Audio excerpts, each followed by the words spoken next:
Oh, hey y'all, how you doing? Welcome to my channel. If you've never been here before, I really am glad that you're here, and I really hope that you stick around. So smash all the little buttons like a good little YouTuber. Today is a little bit different of a video that I am doing. This is a video about the upcoming astrology, especially regarding the coming eclipses, one on the 25th, which is a solar eclipse in Scorpio. And then we have a lunar eclipse coming up on the, I believe, November 7th or 8th. I will do a separate video about that one. Today marks the first, let me get my stuff out of the way. If you want a personal reading, that info is in the description box below. I'm offering a ton of specials for October. Please make sure you're subscribed to both of my channels, SouthernStrega Tarot and SouthernStrega Studies. I am cross-posting and doing extendeds and educational stuff on one channel and strictly reading tarot on the other. So make sure you're subscribed to both and turn on your notification bells for both. All right, now let's get into it. Today, all right, let me get a sip of my coffee because we're about to go in.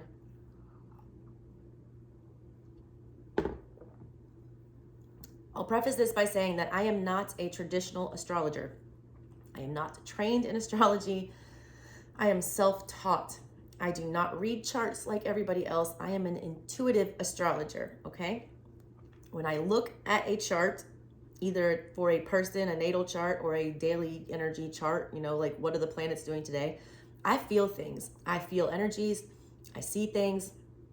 I see patterns. I see opportunities. I see drawbacks. I see bad. I see good. This cycle that we're in right now with these eclipses about to start, all major astrologers and people will tell you that this October and towards the end of the year, as Pluto is transitioning out of Capricorn and into Aquarius early next year, this is some of the craziest astrology that we've seen in our lifetime.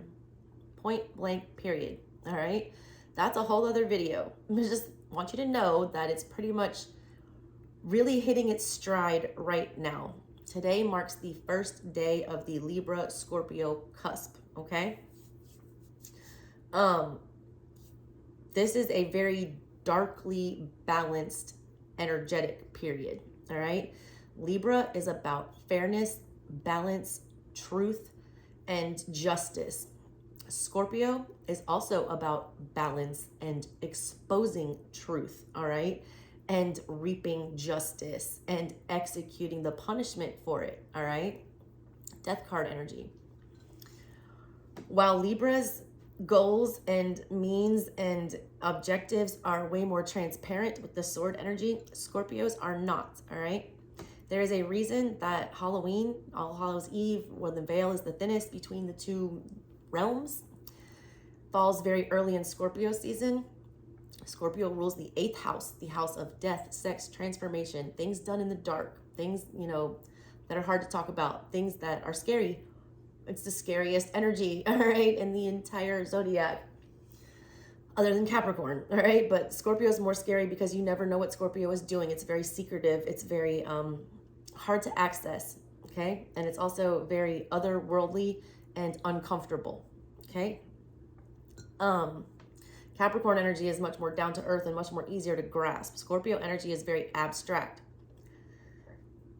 The solar eclipse that's happening in Scorpio is happening on the 25th, okay? It's like, if Eastern Standard Time, it's around like 8 a.m., between 8 and 8:30 a.m. Eclipses happen when the sun and the moon are either chilling together at the nodes or they're opposing each other at the nodes. These two, all right, the sun and the moon will be hanging out right around the south node. Intuitively, what this means to me is that lots of stuff from the past are getting dredged up, all right? The sun is exposing all of the secrets of the moon. They're sitting there together at the bottom of the chart, like at the south node, wanting to, you know, bring up past trauma so you can deal with it. Libra wants to go on a fact-finding mission, and then Scorpio wants to carry out the sentence. We're currently transitioning from one season to the other, so you better have done your homework, all right? Not only that, but sitting there with this eclipse that is coming up and, you know, currently placed all together here, We have the sun in 24 degrees of Libra. We have Venus in 22 degrees of Libra. And we have Mercury in 9 degrees of Libra, all of which are now direct currently. Mercury retrograde just ended. The shadow period is just phasing out. It's time to really get your thoughts clear, all right?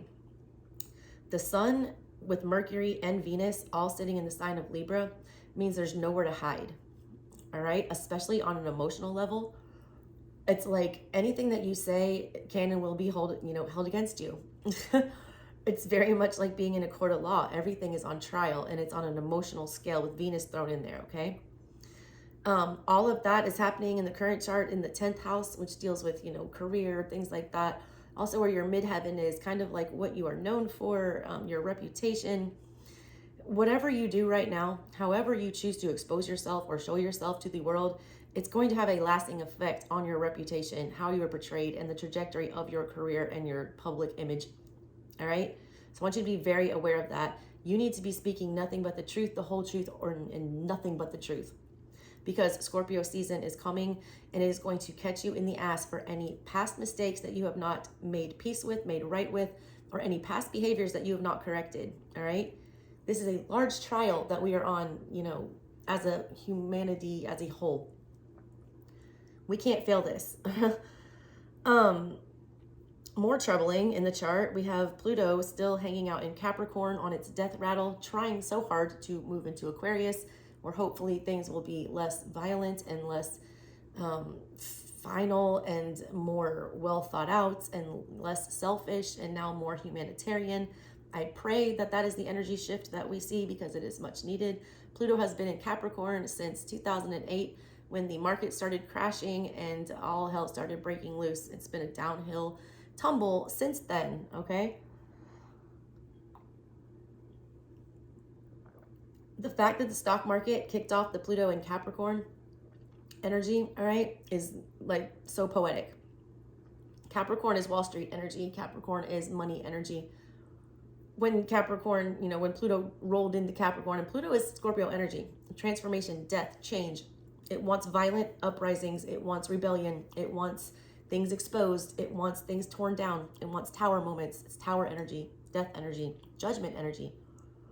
It reaps judgment in a very uncomfortable way, okay? It's that also Wheel of Fortune energy. All of those are Scorpio cards to me as a reader. Pluto in Capricorn has been hell. There's been the American government was almost overthrown. We've had race riots here in America. We've had genocides going on throughout the world. We have had, extreme droughts. We've had insane, natural disasters. We've had we are on the first time since the Cuban Missile Crisis, we have a very real threat of being involved in nuclear war. Like, this is not me fear-mongering. This is fact. Fact. That's Pluto in Capricorn energy. It is selfish. It cares about nothing except personal gain. It's fueled by devil energy, which tapped into and used in the correct way can be powerful, transformational, and motivating. The problem is you can easily get carried away with all that power that comes with that. Scorpio energy is also about power, okay? But it is not selfish. It is a water sign. It is more concerned about making sure that the power is distributed equally. It likes, Capricorn, when the devil gets a hold of that energy, it never wants to let it go. It wants to stay fixated on that and get its claws in you. Scorpio energy does not like fixating, all right? It likes death, rebirth, death, rebirth. It likes chaos. It does not like stillness. It does not like hoarding. It does not like stagnancy. That energy is making a large shift, all right? And that is a scary shift. People don't like to lose control, especially people who are under that devil energy influence. Think about Putin. Think about, the 1%ers. Like, think about the people who have everything. Do you think they want to give it up easily? Aquarian energy, where Pluto is trying to move to, is the selfless humanitarian star energy. It wants to make sure everyone achieves their hopes and dreams. It's almost like passive communism. It wants everyone to heal. It wants everyone to shine. It does not want one person to be the center of attention. It does not want to, hoard resources. It wants to hand them out like Jesus energy to the collective to make sure that everyone can eat and that everyone's okay. This is not going to be an easy transition of power. It is not. Making it even more, okay, and the Pluto retrograde right now that's happening is in the first house in the chart. The first house is, how we feel at our core about ourselves, all of the first impressions that we make, how we start things off, how we go about things. The way that collectively everyone has been going about things or is going about things currently this week while I'm looking at this chart is from a very selfish standpoint. It's from a me. It's also, there's no tact, all right, with Pluto and Capricorn. It's very blunt. It's very forceful. It's very demanding. A lot of us are either overexerting our will or we're not exercising it enough, one way or the other. That energy in the first house is tough, all right? Pluto in the first house is not an easy energy. It's like existential crisis energy. A lot of us are feeling very torn to, redo our whole entire way of thinking to some extent. Or a lot of the things that we had grown, like Hierophant energy, that we had grown accustomed to or that we were born with is now feeling very foreign and feeling very outdated and feeling like we might need to update that, all right, or change something, which is uncomfortable, all right? Pluto energy is uncomfortable. It's going on in the, soul of our collective. In the second house, adding fuel to the fire, making things even more difficult, we have Saturn in Aquarius, which is, retrograding and then stationing direct, I believe this month at the same time, like during the same month. That's a doozy, all right? Saturn is, father time. Saturn is about rules. Saturn is about boundaries. Saturn is Hierophant energy. Saturn is Emperor energy. Saturn is, the police, big brother. It's who's going to put you in check, who's going to hold you accountable, who's going to restrict you from being a free thinker and exercising your free will and reining you in, all right? That's transitioning through the second house in the, chart today. Second house is like our physical possessions, things that are tangible, things that we can actually like grasp down here in this realm. And we have the planet of limitations and boundaries, literally affecting our house of resources and finances and things that we have, energy, all right, that we have, money that we have, time that we have. There's like this energy of being depleted. It's being, reminded how short time is here and how, valuable it is. You're going to keep getting these lessons with Pluto in the first if you're wasting your time doing anything that is not productive towards advancing yourself or society towards a, better version of humanity during this Pluto transit, okay? In the third house, we have a doozy, okay? Third house deals with your siblings. It deals with communication. It deals with things that we're taught at an early age, all right? Think elementary school, growing up in the neighborhood, what your mom and dad raised you to believe. It's all Gemini energy. It's inquisitive energy. It's childlike energy. It's learning the basics, okay? It's what you learn from your peer group, like your brothers and sisters or your friends. That is the house, all right, that most deals with how you communicate with other people and how you are actually moving through the world. Like what you were taught is how you will act, all right? We have some really effed up energy. We have three, major celestial bodies in there in retrograde right now. We have Neptune retrograding at 23 degrees in Pisces. We have Jupiter retrograde 1 degrees Aries. And then we have Chiron, the wounded healer, retrograde in 13 degrees Aries as well. This is, to say the least, if you don't have a kumbaya moment right now, all right, with what you're confused about on an emotional level or what you can't figure out on a spiritual level, you need to sort that stuff out right now. There's this energy of like communications coming in and, people that you deal with on a regular basis constantly coming in to rehash very confusing issues. Neptune energy is Piscean energy. It's 12th house energy.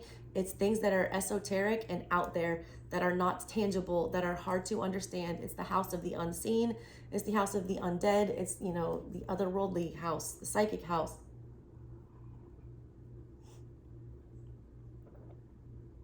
That confusing Neptunian energy is being amplified by Jupiter. Jupiter is where we find our luck. It's the most benefic of the benefic planets. It is the most exalted of exalted. It is the best planet to have aspected, well in your chart. It expands everything. It grows everything. It brings luck and abundance to whatever energy it's interacting with. The energy that it's amplifying right now, which, mind you, is taking place in our day-to-day communications with people and how, we view everything we know, pretty much, that we've learned from this point on, all right? I mean, from birth on to this point. Jupiter is magnifying confusing Neptunian energy and then Chiron energy, which is very triggering energy. The Chiron placement in your chart is the wound that you dragged here from a past life that you are supposed to be fixing, all right? It's very akin to the North Node in it's a soul's purpose type of thing. This is something that wounded you deeply in a past life that now creates a barrier for you somehow in this life. I have my Chiron in Taurus, meaning my issues and my wounds dealt with attachments, especially to physical things and possessions, having control over people, issues like that, money, all right? As soon as I get money, I spend it. It's ridiculous because I know I'll always make it back. That's something that I have to work through, though. That's part of my Chiron, is being more careful with my resources and not taking them for granted and not holding on too tightly to people or things. All right, where your Chiron is, you can look that up. There's plenty of Chiron calculators, and that is Chiron. Neptune, Jupiter, and Chiron are swimming around the third house of communications and, general knowledge, all right? This is triggering an energy of being really unsure about how to fix things or make things right. It's also making things really hard to navigate right now. A lot of you may feel like you don't have the right words, or you're tripping over your words. Also, a lot of you feel like when you do speak, it's more emotionally charged or it's emotionally devoid, one or the other. But either way, it's like there's a weird ethereal quality to interactions with people lately, all right? The 4th house and the 12th house, all right, which are the, 2 of the 3 psychic houses. So like Pisces, native house, and Cancer's native house are empty currently in the chart that I'm looking at right now, all right, which is Monday afternoon, Eastern Standard Time. This to me shows me that with the 12th house empty, that everything has been laid out on the table. Everything has been brought to the forefront. There is nothing being hidden. There is nothing that we haven't seen. We've seen it all. We've seen how, the hot dogs are made. It's time to, make some decisions. And with the 4th house being empty, that is the house of Cancer, the mother Empress energy, growing things, nurturing things. It's the family that you know. There's nothing that you were taught, or nobody close to you or anybody. There's no fixing this. Everything's been laid out. You're on your own, all right? It's like a sink or swim energy. It's like the universe just shoved us all out of the bird nest, and it's like, fly, bitch. All right, this is pretty much what this energy is. So that was first 12th through the 4th house. The 5th house, we have the North Node and Uranus, both retrograde in the 5th house, okay? And this says 14 degrees and then 17 degrees. So let me see. We had Pisces and Aries ruling the 3rd, which means Aries and Taurus were ruling the 4th, which means Taurus and Cancer are partially ruling the 5th. I wasn't using whole signs for this, but North Node is retrograde in Taurus right now at 5 degrees. No, sorry, retrograde in the 5th house at 14 degrees Taurus, and Uranus is at 17 degrees Taurus. Uranus is Aquarian energy. It's rebellion. It's wanting to, shake shit up. And now you've got the North Node retrograding. It's like somebody knocking on your door. It's like when you haven't done your homework or you haven't cleaned your room. When North Node retrograde happens, to me, the energy that I feel with that is like knowing that there's shit that you're supposed to be doing and you're just stalling on it, so someone's going to start bothering you. It's like when I haven't cleaned my room when I was a kid, and I knew my mom was going to come banging on the door, and you get that knock on the door and your stomach sinks because you haven't done your shit you're supposed to do, and you know you're going to face consequences. That's what this energy is, and this is all falling in the 5th house. The 5th house is ruled by Leo.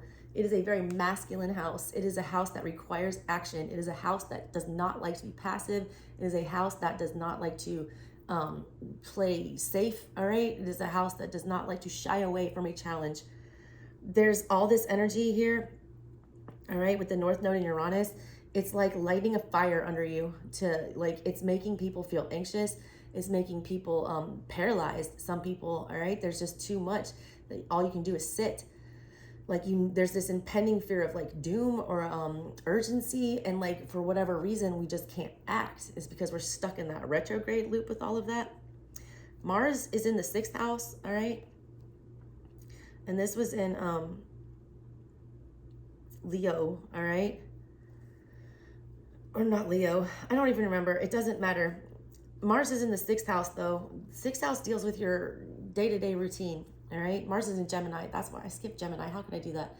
Mars is in Gemini in the 6th house, basically. And that is creating havoc with communication, especially. The 6th house, it's weird that it's paralleling to the 3rd, which is Gemini's house. Gemini is ruling the 6th house now. Just like Gemini energy deals with your siblings and people you know and interact with on a daily basis and all the, you know, things that are familiar, 6th house energy is very much the same. It's daily routines, it's, you know, health, it's well-being, it's Virgo energy, it's Hermit energy, it's things that, you know, you feel obligated to do. Gemini is ruling that. Gemini is inquisitive. Gemini wants to know why I have to do these things. I don't feel obligated to do anything. Can we discuss this? All right, you don't want to have that discussion. Mars is there too, which is super combative. Mars is also getting ready to go retrograde. Again, dredging up old issues. There's going to be barriers. There's going to be obstacles in your everyday life and to disrupt your routine, because this Uranus energy back in the 5th house is like craving rebellion. Uranus energy does not like routine. There's also all that Scorpio energy that does not like routine. There's all these counterproductive energies combating each other in the chart, all right? Trying to force us out of our comfort zone.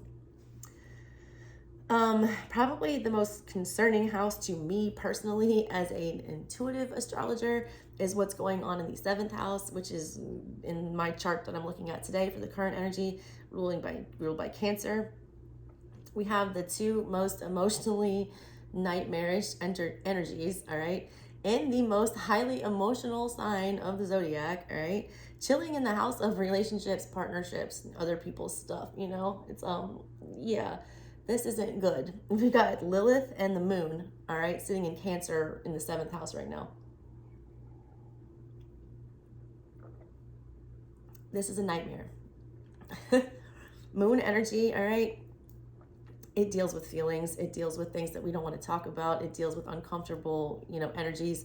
It deals with highly maternal ones. It's sensitive energies, all right, feminine energies, unpredictable energies. And then when you throw Lilith in there, all right, which is your dark moon. So we've got the moon and the dark moon sitting in our house of partnerships. It feels like devil energy. As a reader and as an intuitive, that's what it feels like. You got good, pure emotions, and then you've got devil-driven emotions. Lilith was, you know, deemed a demon because she refused to submit to Adam, all right? She wanted equality. She didn't give a shit, all right, if she was going to get thrown out of heaven. She was not going to bow down and be submissive. Lilith energy in your chart represents something that you were shunned for in a past life, or something that you were made to feel ashamed of, or you were persecuted for, all right? And this is in the house of Cancer and partnerships. Being a good motherly partner, being the devoted wife, being the submissive was something you were shunned for in a past life, so you need to not be repeating that in this one. Your emotions are getting triggered. You're having a real identity crisis with your roles in relationships, needing more control and demanding equality, okay? And this is on a collective scale, which means there will be no more, you know, equal rights unless it's actually equal. It's like a feminine energy rising up and realizing that things are not, you know, that we've been too kind and that we've been too nurturing, and that is backfiring on us, and we have to remember our purpose to even out the scales. Trigger that, you know, with the moon energy in Cancer, where the moon is like at home. That's the card, you know, that's where the moon wants to be, is in Cancer. This is so powerful. And this can be used, all right, in your house of relationships. This is you needing to be tactfully assertive.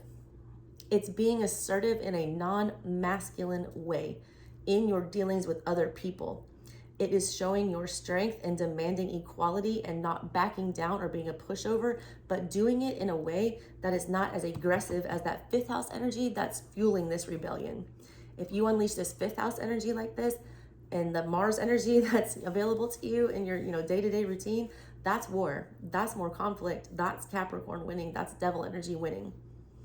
If you can use the feminine wit and wisdom, I also feel like I need to tell you that it's very important that you look to the trans-Neptunian objects, like the Haumeas and the Make in your chart, things like that. The asteroids that represent feminine wisdom, Pallas, Athena, what are the other ones? Vesta, Pallas, Ceres, those, all right? You need to look into those. That feminine wit and wisdom, like tapping into your divine feminine and getting control of your emotions and being able to use your emotional strength to your advantage, is a way to start, you know, fighting back this devil energy with empathy and with smart feminine communication, not overly emotional feminine communication, where women are discounted immediately as being, you know, a crazy over emotional bitch for asserting themselves.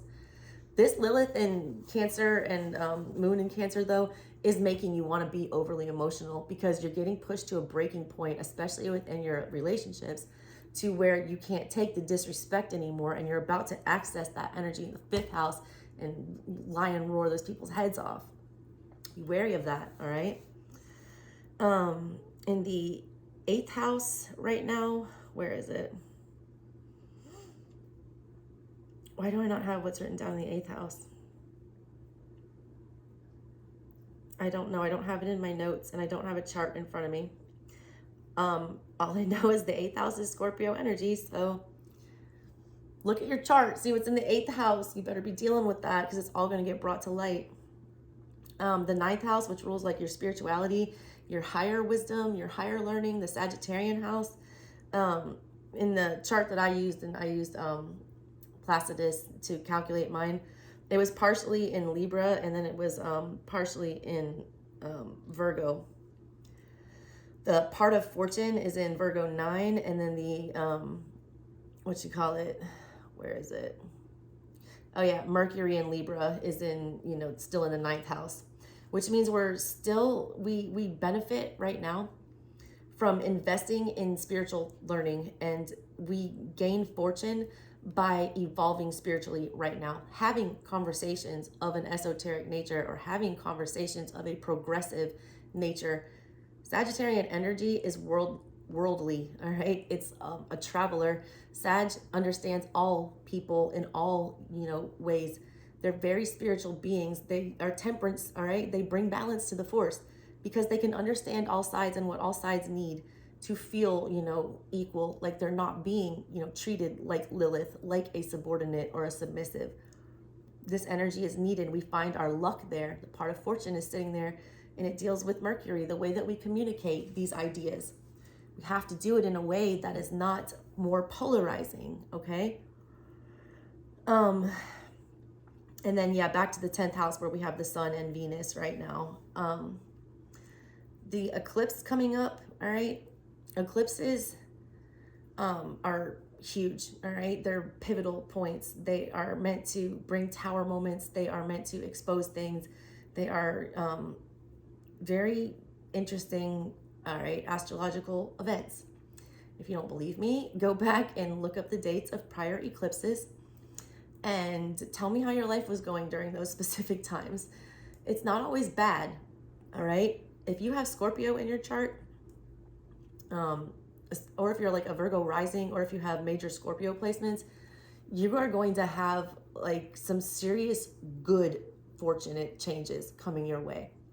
You guys have very strong energy with Venus, you know, which is always a benefic planet, and cute things and, you know, pretty, frilly, make you feel good energies with the sun, which is also feel good energy, all right? And then Mercury, and everything is direct, nothing is retrograding. Y'all are safe. It's all going to be in Scorpio when this goes down, all right? And Scorpio placements and people who have the house that the eclipse is happening in, ruled by Scorpio in their chart, they are going to benefit greatly from this. Everybody else is kind of up in the air. I feel like Tauruses are probably going to have it the toughest because they're having to deal with their purpose here on Earth right now. Like if they're not advancing themselves in the direction that they're supposed to be going in, they're going to be violently tossed on the path that they're supposed to be on. All right? This astrology is confusing, all right? I could talk days about all of this, but I don't have days. What I am going to do for you though, the eclipses put people in the sunken place, or they drag them out of the sunken place. If you don't know what the sunken place is, all right, it's from Stranger Things. Kanye also, you know, made that famous, but I don't want to even discuss that man and that amount of crazy, all right, on my channel, or give that even a breath of yeah. So no. Google it if you don't, you know, if you want to know. I'm not going to get into it. I'm not going to waste my precious time on that. Will not stoop to that level. I want to see what's coming out of the sunken place, or how to drag you out of it, or if you're in it. I don't know. I don't know what these cards are going to tell me. Just like an eclipse, you know, you never know what you're going to get. It's a mixed bag. But I found the perfect deck to introduce today that I've never looked at. It's still in the cellophane. It is the Stranger Things Tarot, okay? You know, I love a good pop culture deck. I'm going to go unbox this deck in its entirety on ASouthernStrega Studies, and I'm going to pull a quick 3-card spread for all 12 signs. And then I'm going to do individual sunken place readings for all 12 signs because I feel like it's needed. I'm also probably going to try to do another really large eclipse reading for each sign using all my fun moon cards. This is a big shift, all right? And everyone needs to get on board and, you know, get in the light right now. Like if I have to drag you in there, I'm going to drag you in there, all right? So please go check out the unboxing and get your special message, your 3-card pull, and then definitely make sure your notification bell is on for ASouthernStrega Tarot so that you can catch all of the upcoming readings that I have planned for the rest of Libra and all of Scorpio season, all right? If you want that personal reading, again, I will leave that info in the description box below. I'm running great specials, especially on shadow work, which I only do in the month of October. So if you want a shadow work reading from me, the only time to get that is during the month of October. I will not be offering that again because they're intense and they're hard. I will not be offering it again until next October, okay? So if that is something you're interested in, you need to go ahead and jump on that now, all right? Yeah, so that's what I got for you guys. Thank you for tuning in, and I hope you come by and check out the rest of these videos. And you know what, I'm just gonna let this bitch run until 33 because it's about to be there, and I just feel like 3 of Pentacles energy kept coming up in my earth signs reading today. And there's something about that, where we're placing our effort, it really matters right now. What conversations we're having really matters right now, all right? So keep that in mind. Love y'all. Bye.